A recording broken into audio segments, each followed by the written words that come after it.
Good morning. It is February 27th, 2015, and this is Encinitas, California. This isn't a proper pod update. I'm not going to provide you any updated information on how the pods are doing. The primary purpose of this video is to provide a bit of background information for any new people who may be learning about Ralph Ring and want to have kind of a brief update on what's going on. So Ralph Ring, just kind of in a nutshell, had connected with Otis T Carr's OTC Enterprises through the Understanding group that was operated by Dan Fry. He was an ID/OD operator, and he really doesn't have a lot of technical or engineering background with regards to construction and design of the OTCX1. He doesn't have any specific technical construction information on the craft. I had a whole list of questions a few years ago, and that's pretty much what I learned about Ralph.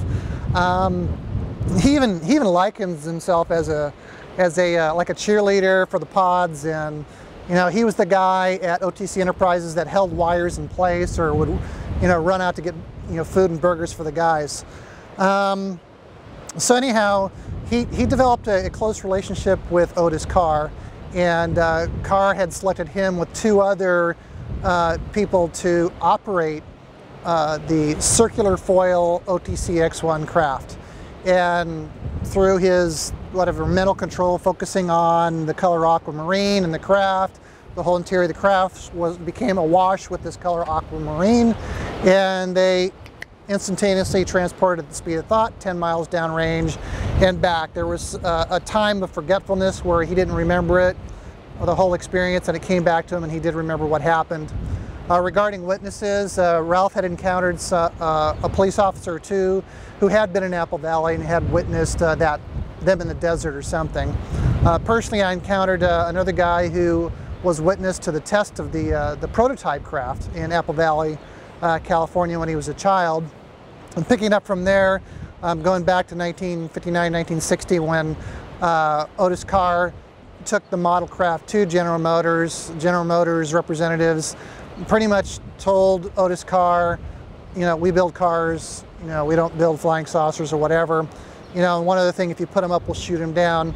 Carr and company went back and focused on one of the two large circular foil craft that they were working on. I think they were about 40 feet. I hear some contradiction on how big the craft actually were. Bottom line is they completed work on one, and Ralph and two others actually operated that craft, like I said, going 10 miles downrange and back at the speed of thought. Ultimately, the FBI raided OTC Enterprises. The way Ralph describes it, they brought in a couple of lowboy trucks and hauled off all that stuff and disbanded the group.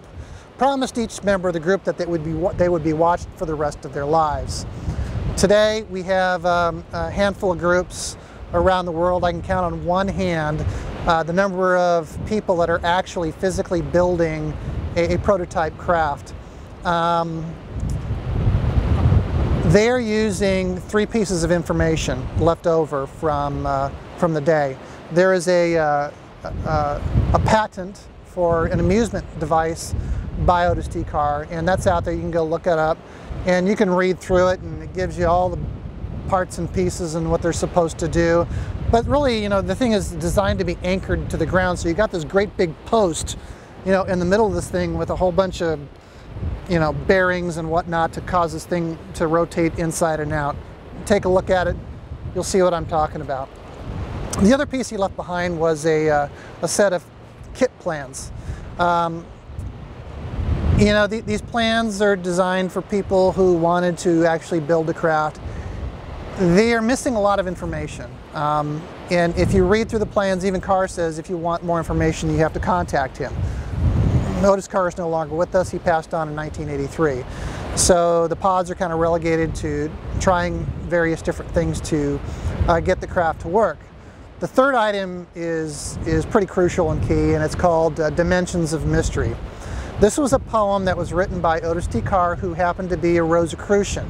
We've learned that the language he's used in this poem happens to be rife with Rosicrucian terms and phraseologies.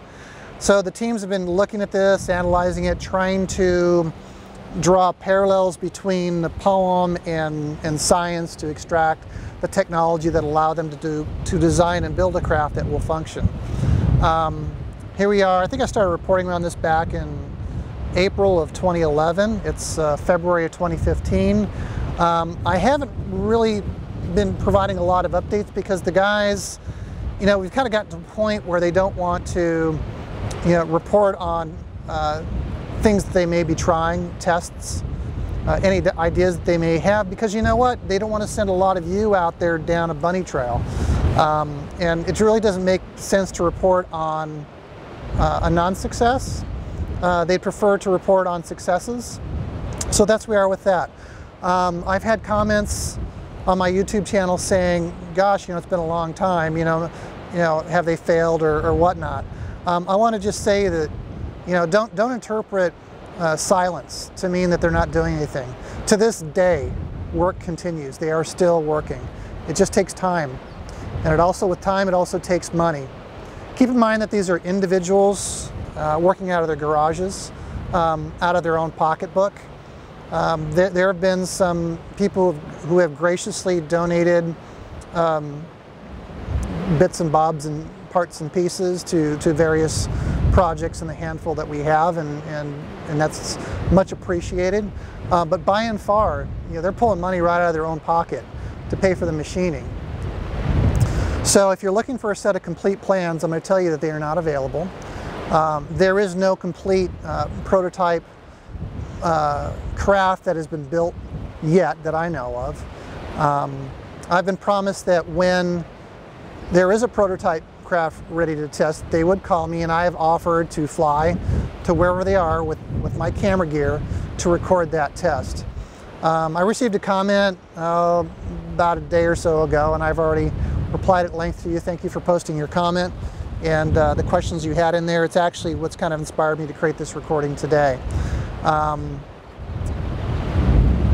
Yeah, so there was concern about whether the craft was actually built or not, and I had to square them away. The last time that I know of a complete craft was constructed was 1960, and the government now has that, according to Ralph. What else can I share with you?